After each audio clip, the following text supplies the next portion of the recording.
Hello everyone, स्वागत है आप सभी का। तो आज के वीडियो में बिहार के प्राइवेट मेडिकल कॉलेज के काउंसलिंग के बारे में डिटेल में बात करूंगा कि थर्ड राउंड तो कंप्लीट हो चुका है। अब स्ट्रीम में क्या सीट आ सकती है और अगर सीट आएगा तो कौन कौन से कोटे में सीट आएगा। क्या जनरल कैटेगरी में सीट आएगा, क्या एनआरआई में सीट आएगा, या फिर जो अदर माइनॉरिटी कोटा है, मुस्लिम माइनॉरिटी हो गया, सिख माइनॉरिटी हो गया, उसमें सीट आएगा, या फिर जितने भी एनआरआई के सीट आएगा उस वो एनआरआई का सीट नॉर्मल में कब कन्वर्ट होगा, होगा भी या नहीं होगा। अगर होगा तो नॉर्मल सीट का क्या कटअप रहेगा, एनआरआई का क्या कटअप रहेगा, और जो स्टूडेंट्स को अभी तक ना तो ऑल इंडिया कोटा में कहीं कोई प्राइवेट मेडिकल कॉलेज मिला है, ना बिहार में मिला है, वो कहीं ना कहीं इस साल एक प्राइवेट मेडिकल कॉलेज का सीट लेना चाह रहे हैं, तो उनको अब क्या करना चाहिए। तो डिटेल में मैं पूरा रियलिस्टिक बात करने वाला हूँ कि अब आपको क्या करना चाहिए। तो वीडियो काफ़ी इन्फॉर्मेटिव होने वाला है, वीडियो को लास्ट तक जरूर देखिएगा और चैनल को सब्सक्राइब कर लीजिए और वीडियो को लाइक जरूर कर लीजिएगा अगर वीडियो इन्फॉर्मेटिव लगा तो।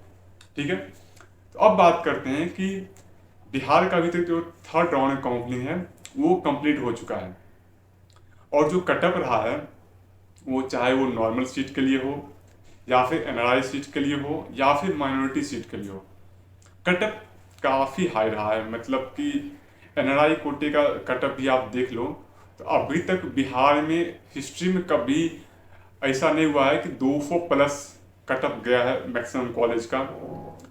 और हमेशा ऐसा होता है कि एनआरआई कोटे में तो कम से कम जितने बच्चे क्वालिफाइड होते थे उनको कोई ना कोई सीट बिहार में मिल जाता था, लेकिन इस बार ऐसा नहीं हुआ है। ठीक है, वही बात रहा है मुस्लिम माइनॉरिटी में, सिख माइनॉरिटी में। माइनॉरिटी में तो 500 प्लस 600 प्लस कटअप चला गया है। अब सवाल ये आता है कि थर्ड के बाद कितना सीट आएगा बिहार में स्ट्री राउंड में। अब एक और राउंड जो होगा उसमें कितना सीट बिहार में आ सकता है, क्योंकि थर्ड राउंड में ही सीटें कम थी। नॉर्मल कैटेगरी में तो सीट बिल्कुल था ही नहीं, 2-4 सीटें थी। एनआरआई में सीटें, कुछ सीटें बाकी थी, हर कॉलेज में 15-20 सीटें इतनी ही खाली थी। वो सीट भी लगभग भर गया है अभी थर्ड राउंड में। इस वजह से एनआरआई कोटे का कटअप काफ़ी हाई गया है। तो एनआरआई कोटे में भी बहुत कम ही सीट होगा कि आपका स्ट्रीम में बच के आएगा। जितने सीटें एनआरआई कोटे में थी वो ऑलमोस्ट फिल हो चुकी है। उसमें से कुछ कैंडिडेट ऐसे होंगे जो उतनी अमाउंट फीस पे ना कर पाए, या फिर अलॉट करा लिए हैं बट वो कॉलेज नहीं लेंगे, तो कुछ सीटें खाली हो के आएगा। कितना आएगा, जैसे कि सपोज किसी कॉलेज में 15-20 सीटें पहले खाली थी एनआरआई का, या फिर किसी कॉलेज में 20-25 सीटें खाली थी, तो मिनिमम हाफ सीट तो भर जाएगा। अगर 20 सीटें खाली थी तो अराउंड 10 सीटें तो भर जाएगा। अगर 10 सीट खाली हो के एनआरआई कोटे का आ भी गया एसटी राउंड में, तो मिनिमम 4-5 सीटें उसका जरूर ऐसा होगा कि वो एनआरआई कोटे से फिल होगा। और एनआरआई कोटे का सीट अगर कन्वर्ट होगा भी तो मुश्किल से किसी कॉलेज में 1 से 2 या 2 से 3 सीट मैक्सिमम हो गया कि वो कन्वर्ट होकर नॉर्मल कोटे में आएगा। तो ऐसा होता भी है, ये मैं मैक्सिमम बता रहा हूँ। मैक्सिमम सीट किसी कॉलेज में एनआरआई का आएगा तो 8 से 10 सीट आएगा, और उसमें भी मैक्सिमम कन्वर्ट भी हुआ, जो कि कन्वर्ट होने के चांसेस बिल्कुल कम है। और कन्वर्ट हुआ भी तो भी 2 से 3 मैक्सिमम किसी कॉलेज में कन्वर्ट होगा। तो टोटल जो कॉलेज है 8-9, उसमें आपको मैक्सिमम 10 से 15 सीटें नॉर्मल देखने को मिलेगा। और वो 10 से 15 नॉर्मल सीट का जो कटअप है वो आपका 500 प्लस जाएगा। अभी तक थर्ड राउंड तक किसी को बिलीव नहीं हो रहा था। मैं बता भी रहा था कि जो नॉर्मल कोटे का जो कटअप है वो आपके 300-400 प्लस रहने वाला है, जो कि रहा है, क्योंकि डिमांड काफ़ी ज़्यादा है कॉलेज का, प्राइवेट कॉलेज का, चाहे वो नॉर्मल हो, एनआरआई कोटे को हो, माइनॉरिटी कोटे को हो। बिहार के कॉलेज का डिमांड ज़्यादा है। अदर स्टेट की काउंसलिंग खत्म हो चुका है इस वजह से। हाँ, जो स्टूडेंट अभी जिनके कटअप बहुत ज़्यादा, जिनके मार्क्स बहुत ज़्यादा कम है और जिनको बिहार में अभी सीट नहीं मिलने वाला है, उन लोगों को मैं एक एडवाइस देता हूँ कि आप लोग अदर स्टेट देख सकते हो। कुछ स्टेट ऐसे हैं, जैसे वेस्ट बंगाल हो गया, जहाँ पे आपको 12 लाख, 13 लाख, 14 लाख रैंक भी आपका है, तो भी आपको वहाँ सीट मिल सकता है। वहाँ फायदा लास्ट राउंड चलने वाला है, तो आप वहाँ जाके अभी भी सीट ले सकते हैं। बिहार में जिन बच्चों को सीट नहीं मिल सकता है, बिहार के कंपेयर में वेस्ट बंगाल का कटअप काफ़ी कम जा रहा है। या फिर त्रिपुरा का आप देख सकते हो, त्रिपुरा में भी आपको सीट मिल सकता है। तो अभी last round counselling other state में बाकी है, तो कुछ स्टेट ऐसे हैं जहाँ पे कटअप काफ़ी कम जाता है। तो अगर आप बिहार में अगर आपको कॉलेज नहीं मिलता है, आप ड्रॉप नहीं लेना चाहते हो, तो आप वेस्ट बंगाल, त्रिपुरा, इन स्टेट को आप अपनी नज़र में रख सकते हो। यहाँ पे आपको कटअप काफ़ी कम देखने को मिलेगा।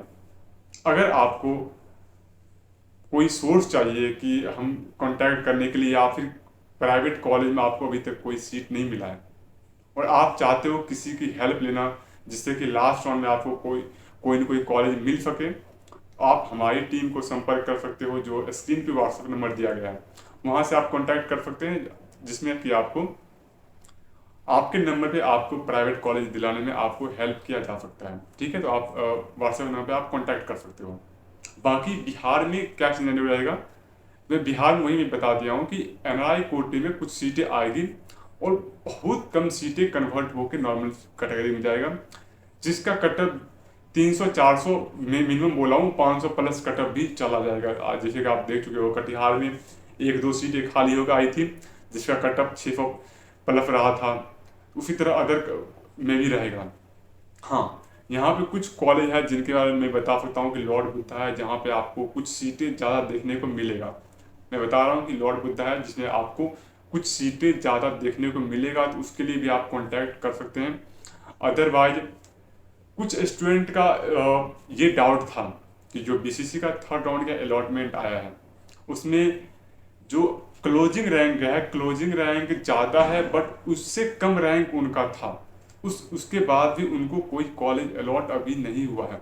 वो काफ़ी परेशान है कि किसी कॉलेज में क्लोजिंग रैंक 4 लाख गया है, मेरा रैंक 3 लाख था, उसके बाद भी हमको सीट नहीं मिला। तो देखो, इसकी जो एक रीजन ये हो सकता है कि जो 3 लाख वाले बच्चे, जो 4 लाख वाले बच्चे हैं जिनको कॉलेज क्लोजिंग रैंक जिनको मिला है, क्योंकि बिहार के सेकेंड राउंड में कटअप लो गया था, क्योंकि बिहार के सेकेंड राउंड में नया रजिस्ट्रेशन होता नहीं, तो कटअप लो गया था। जो बच्चे सीट ऑलरेडी ले लिए थे वो सीट, और वो अपग्रेडेशन में डाले हुए थे, मान लीजिए 4 लाख वाले कोई कैंडिडेट था जो सेकेंड राउंड में सीट ले लिया, जिसको हिमालय मान लीजिए मिल गया, वो अपग्रेडेशन में डाला, तो उनको रैंक कार्ड में शो करना ही पड़ेगा, क्योंकि वो बच्चा वही सीट उसका रह गया। वही, क्योंकि जो बच्चे को अपग्रेडेशन में डाल दिया है तो उसका वो सीट सिक्योर रहता है, वो सीट नए बच्चे को आप अलॉट नहीं कर सकते हैं, चाहे कटअप 700 ही क्यों ना चला जाए। अगर किसी बच्चे को 200 मार्क्स पे सेकेंड राउंड में कोई कॉलेज मिल गया है, वो अपग्रेडेशन में डाला है, अगर उसको उससे बेटर कॉलेज नहीं मिला तो उसका वो सीट रह जाता है। वो सीट रह गया तो रिटर्न कैटेगरी में थर्ड राउंड में उसका वो सीट रहेगा, तो क्लोजिंग रैंक आपको वही दिखाएगा 200 मार्क्स वाला या 4 लाख वाले कैंडिडेट दिखाएगा। तो फ्रेश अलॉटेड और रिटर्न की वजह से बच्चों को कन्फ्यूजन हो रहा है। हो सकता है कुछ बच्चों को लग रहा है कि इसमें कुछ गड़बड़ी हुई है, हो सकता है, मैं ये नहीं बोला हूँ कि गड़बड़ी नहीं हुई है, या फिर ये भी मैं नहीं बोला हूँ कि गड़बड़ी हुई है। हो सकता है इसका क्लैरिफिकेशन आपको ओनली बीसीसी ऑफिस ही दे सकती है। मैं बता रहा हूँ कि ये हो सकता है कि जो बच्चे का रैंक डाउन था वो अपग्रेडेशन में सेकेंड राउंड में डाले होंगे, इस वजह से उनका थर्ड राउंड में क्लोजिंग रैंक शो कर रहा है, और फ्रेश अलॉटेड जो है उसका कटअप हाई गया है, इस वजह से आपको कॉलेज अलॉट नहीं हुआ है। अब इसका जो 100% रियलिटी क्या है वो तभी मालूम चलेगा जब बीसीसी बोर्ड सारे कैंडिडेट जो है थर्ड राउंड में जितने कैंडिडेट को मिला है, जैसे सेकेंड राउंड को उन्होंने जारी किया था रिटर्न, अपग्रेडेड और अलॉटेड, उसी तरह थर्ड राउंड का रिटर्न, अपग्रेडेड या फिर जो वही है फ्रेश अलॉटेड, ये लिस्ट जारी करेगी जब बीसीसी ऑफिस थर्ड राउंड वाले स्टूडेंट्स का, तब मालूम चलेगा कि एक्चुअली यहाँ पे हुआ क्या था कि कुछ बच्चे को कम मार्क्स पे भी, कम रैंक पे भी वो कॉलेज मिला था। ये तभी होगा जब बीसीसी बोर्ड पूरी लिस्ट जारी करेगी। तो ठीक है, तो कुछ सीटें देखिए स्टे राउंड में मैं बोल रहा हूँ कि स्टे राउंड में अगर आपके अच्छे खासे मार्क्स है 300-400 प्लस है तो ही आप नॉर्मल कैटेगरी की ओर देख सकते हैं। हाँ, अगर एनआरआई कोटे कटअप की बात करें, एनआरआई कोटे कटअप थोड़ा सा डाउन रह सकता है, लेकिन अगर आपका मार्क्स बहुत ज़्यादा कम है तो आप अदर स्टेट जैसे वेस्ट बंगाल हो गया, त्रिपुरा हो गया, महाराष्ट्र हो गया, ये सब में मैं बोलता हूँ कि आपको देखने के लिए या फिर हमारी टीम का आप हेल्प ले सकते हैं, क्योंकि ये लास्ट राउंड है। इसके बाद आपको कोई अपॉर्चुनिटी नहीं मिलेगा अगर आप सिर्फ बिहार में देखते रह गए, क्योंकि बिहार का कटअप का कोई गारंटी नहीं है। हो सकता है कि ये जो एक्स्ट्रा राउंड है उस राउंड में भी सीट कम आए, या फिर सीट ज़्यादा भी आए तो भी हो सकता है कटअप ज़्यादा चला जाएगा, क्योंकि जो डिमांड है स्टूडेंट की डिमांड काफ़ी ज़्यादा है। तो होप कि आपको ये वीडियो इन्फॉर्मेटिव लगा हो तो चैनल को सब्सक्राइब कर लीजिएगा, वीडियो को लाइक कर लीजिए। इसके बाद भी अगर आपको कोई इन्फॉर्मेशन चाहिए, अगर कोई डाउट है तो आप कमेंट में बता सकते हैं। डिस्क्रिप्शन बॉक्स में टेलीग्राम का भी लिंक दिया गया है, वहाँ से भी आप टेलीग्राम चैनल ज्वाइन कर सकते हैं। जो भी डाउट है आप बता सकते हैं, मैं डेफिनेटली आपको कोशिश करूँगा कि आपकी हेल्प हो, और उम्मीद करूँगा कि आपको लास्ट राउंड में कोई ना कोई मेडिकल कॉलेज मिल जाए। इस वीडियो में इतना ही, मिलते हैं नेक्स्ट वीडियो में।